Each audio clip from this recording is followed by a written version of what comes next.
Plus Nasiruddin Patwari, এই দুইজনের মাঝে কন্টেস্ট চলতেছে যে অবশ্যই অনেক সিনিয়র, যেটা দীর্ঘ যুগ থেকে তারা এই সিনিয়র রাজনীতিবিদ মির্জা আব্বাস, তিনি এখন একজন বাচ্চা মানুষের সাথে প্রতিযোগিতা করতেছে। তো দেখা যাক ইনশাল্লাহ কার প্রতিযোগিতা কে হেরে যায় কে জিতে যায়। আমরা চাই মির্জা আব্বাস এবং যিনি সিনিয়র অনেক, আমরা চাই সিনিয়রকে যত নিচে ডাবানো যায় আমরা চেষ্টা করতেছি।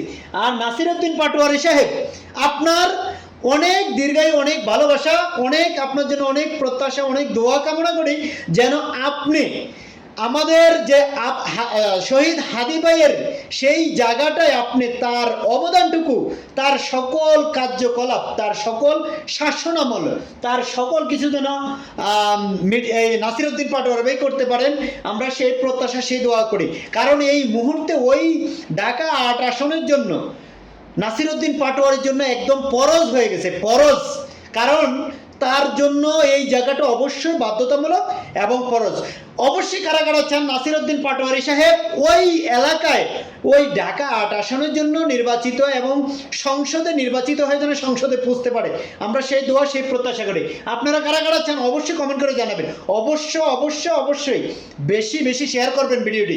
আমরা চাই তার বিজয়ের মালা নাসিরউদ্দিন পাটোয়ারির গলায় যেন আসে, তার গলায় যেন আমরা সবাই, মানে দেশবাসী যেন তার হাস্যোজ্জ্বল মুখটা যেন দেখতে পারে, আর শহীদ ওসমান হাদি ভাইয়ের যেন সেই বিচারটুকু যেন সেই জায়গা থেকে মানুষ ভালোভাবে কার্যক্রম করতে পারে। ধন্যবাদ সবাইকে।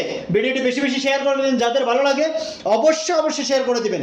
আর অবশ্যই এই কথার সাথে আপনারা কারা কারা একমত আছেন অবশ্যই কমেন্ট করে জানাবেন। ধন্যবাদ। ভিডিওটি বেশি বেশি শেয়ার করবেন। আসসালামু আলাইকুম রহমতুল্লাহ।